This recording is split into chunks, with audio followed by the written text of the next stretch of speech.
Craig here, Caravans by the Campfire. You've seen that thumbnail. And if I knew what was behind some of those caravan walls, you know, the flash walls on the outside, it'd help me make a good decision. So I've just had my van out for a service. It's done 50,000 Ks pretty much. And what I saw at these caravan maintenance and repair centres just blows your mind. These images look like they've taken the styrofoam from the delivery cartons of whatever they're sending to that factory, cut them up and stuck them in. That's what it looks like. What sort of value could that be in terms of insulation? And it's probably why whenever we review one of those stick and tin vans, we're freezing or we're sweating our guts out.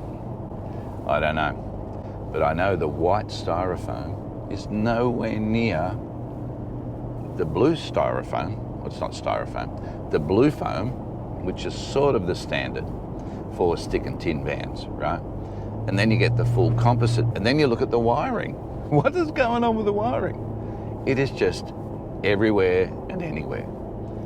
It's 2025, right?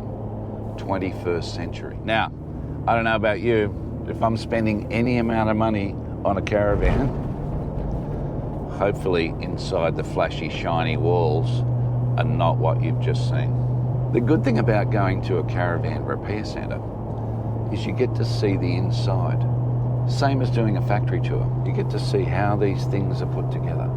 What's going on? What is going on? Can you imagine? One of those vans you just saw is like a premium van.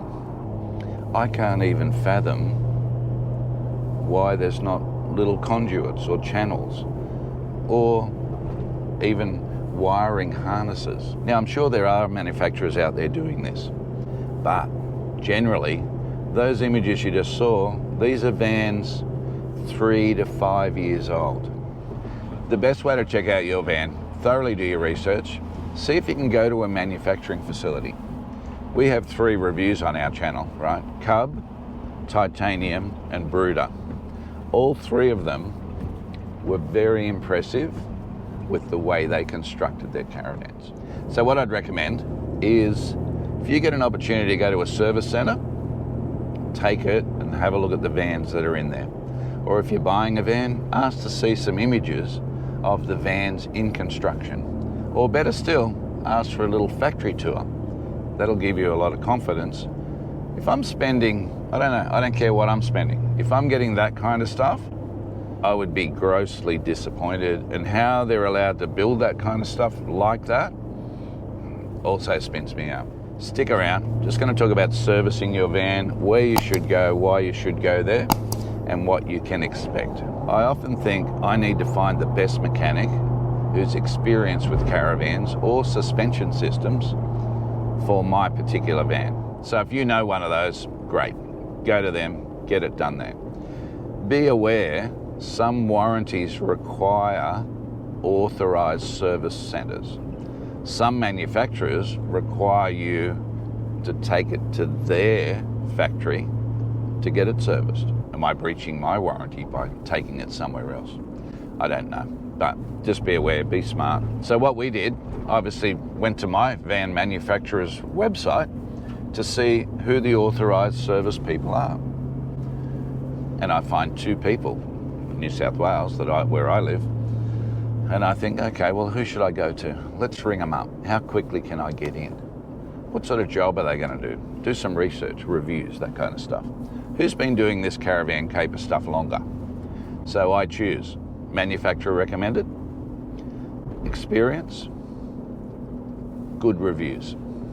Now, the price, pretty much, you know, there are standard prices, single axle, dual axle, whatever. So at least you know a starting point.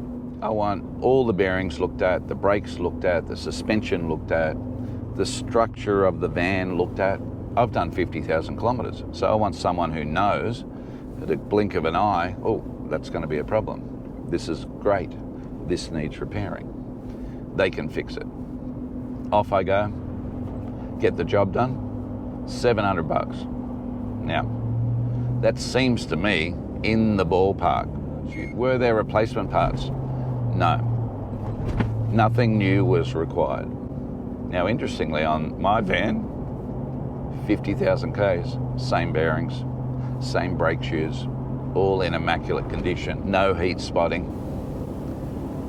Now, that's a reflection on how it's driven and managed. But I will remind you, this van was hired for 12 months. It was hired out. So we had to be careful with who was allowed to hire it. And fortunately, they've pretty much looked after it. We've got Pete here from A1 Caravans. Hey, how you going? Isn't that right? Yep. Yeah. Now, you've just serviced my van. What did you find? So overall good, Nick. Brakes wearing good. Yeah. Bearings, everything's wearing fine. Yeah, overall good van. Nothing sinister about it. Nothing That's all right. major wrong with it. Yeah. I've been thinking for a little while about where you should take your van to get serviced. Yep. So that I'd imagine, just like the whole caravan industry, there are good repairers and bad not ones. so good repairers. Yep. Yeah. Just try to find a licensed one's the best way.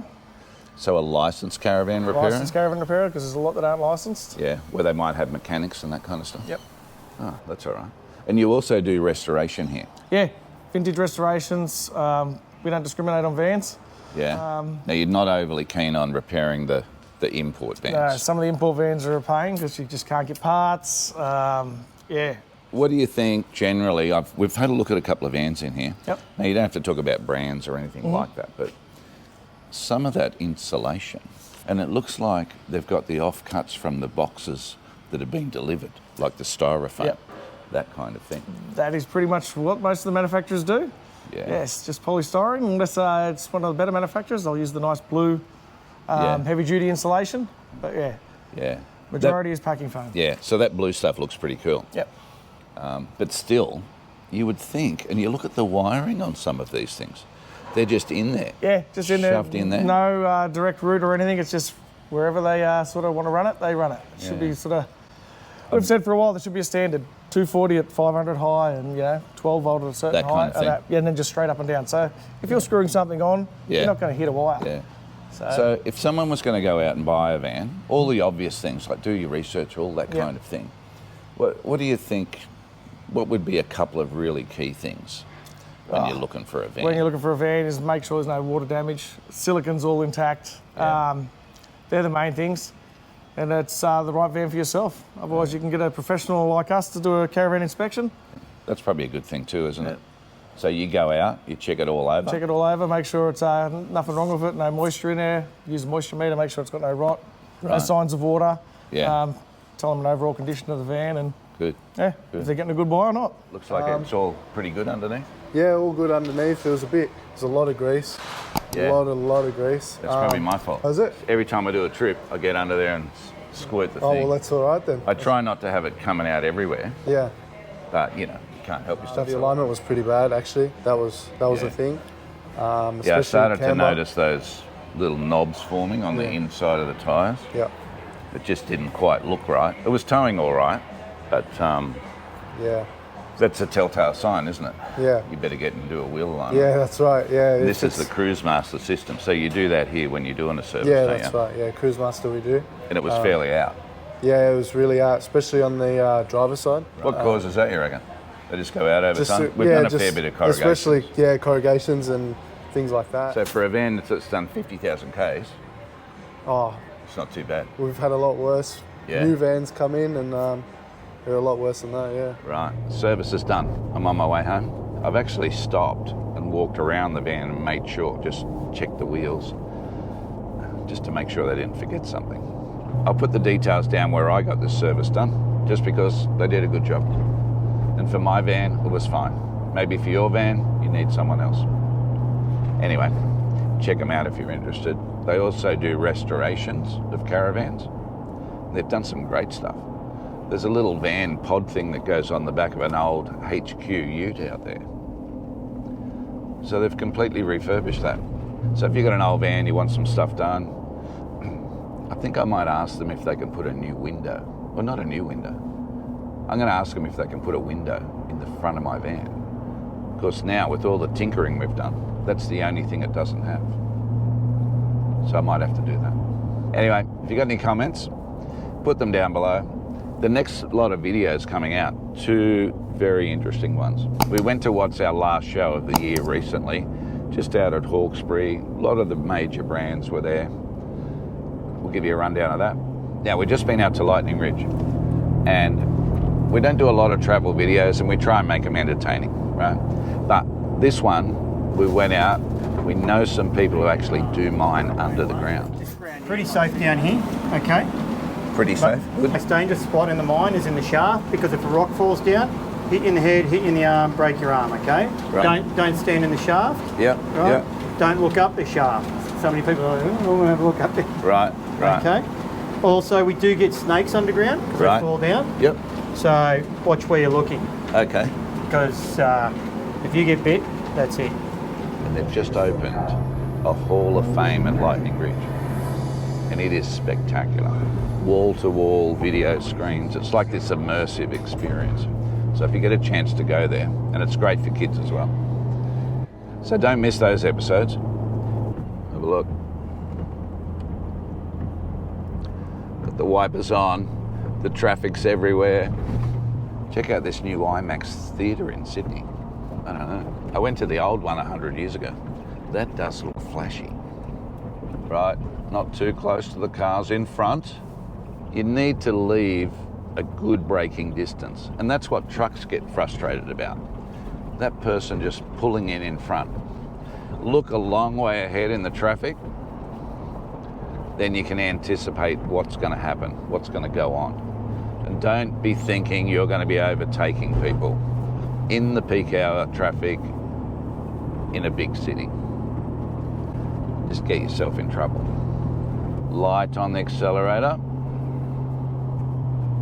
Cruising, looking around. It's like riding a motorbike. If you haven't ridden a motorbike, you need to be driving everyone else's car for the next 3 kilometres if you're on a motorbike. There you go, look at that. That kind of speeding could be the cause of an accident. So I'm sitting in the middle lane. Might just move over one lane.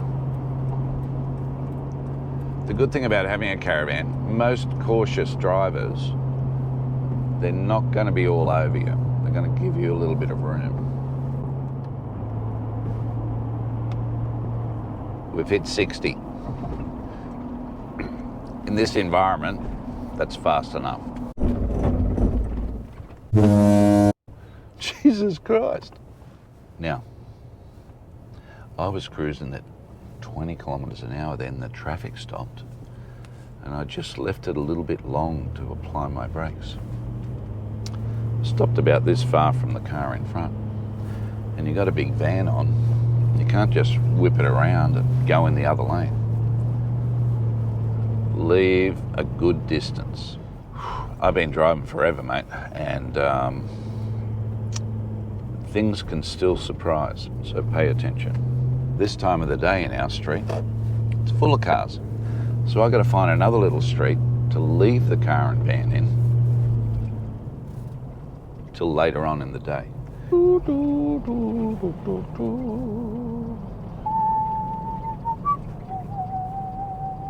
La la la la la. I need you to pick me up, please. Blacktown. No, I'm joking. Rightio, hope you like this episode, got something out of it. Put any comments you like down below. I love comments. Right? We have got a few crazy comments lately. I haven't deleted anything. I don't like to delete anything. Maybe I need a caption to finish every video. Be nice to everyone. Be nice. Thanks for being nice. Shout out to Pete and the boys out there at A1 Caravans. Done a good job as far as I can see. I've driven 50 Ks and the wheels are still on. See you next time.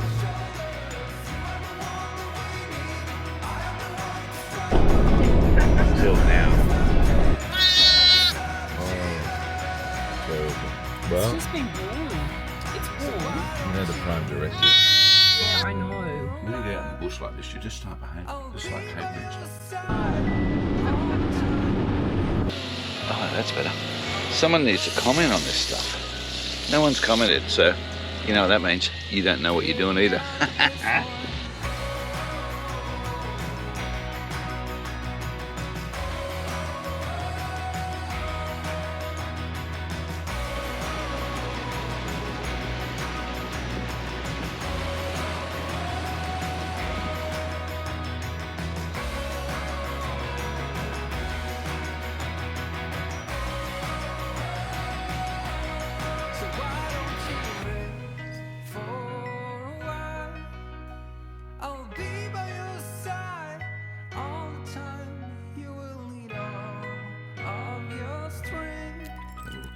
Oh yeah, it is. That looks great. That is the end. On the slide out? No. I'm just having a look around here at the details.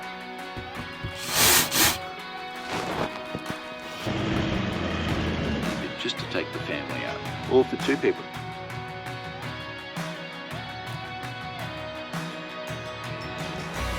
So it's all happening here. Good. This is a big roll up too.